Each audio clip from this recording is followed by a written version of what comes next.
Good morning! Bago ko kumain, magde-display muna ako nitong mga paninda ko para magbentahan na ako. Nakapamili na ako ng mga kulang ko dito sa tindahan kahapon, kaya ayan, medyo madami na naman yung mga paninda ko at nadagdagan din ng mga bago. Yung mga tubo at puhunan, pinagsasama-sama ko ang mga yan at inirorolling ko lang, kaya yung mga wala dito sa tindahan, pakonti-konti na dadagdagan dahil sa tubo.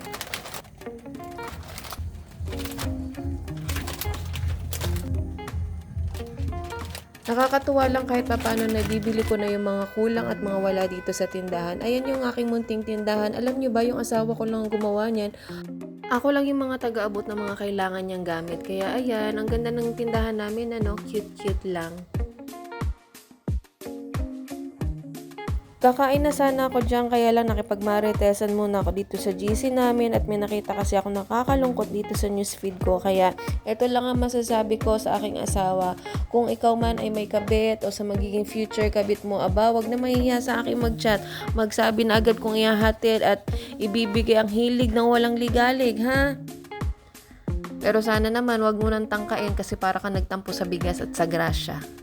Kain tayo mga langgay!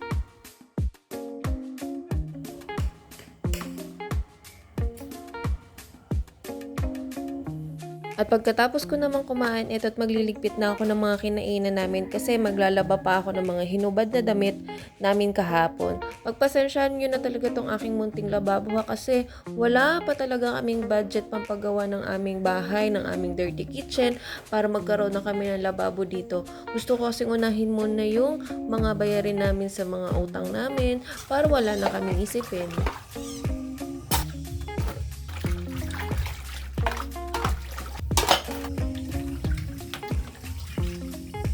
Pagtapos ko naman magligpit ng mga pinggan, eto't lalaban ko naman itong mga hinubad namin kahapon. Konti lang naman to uniform at saka yung mga hinubad namin kahapon. Kaya ayan, lalaban ko na para hindi ako matambakan ng mga labahin.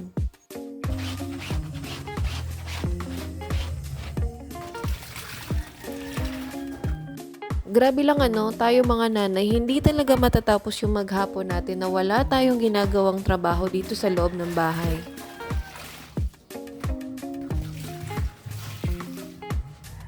Nung hapon naman, nagdilig ako ng mga halaman at saka nagwalis na din ako ng bakuran namin kasi sobrang dami na naman ng mga laglag na dahon ng bayabas.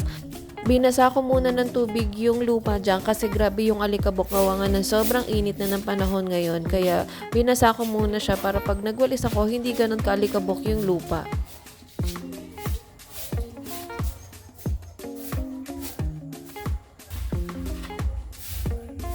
Lapit na mag 6 PM dyan kaya medyo madilim na at maya maya dadating na din yung asawa ko.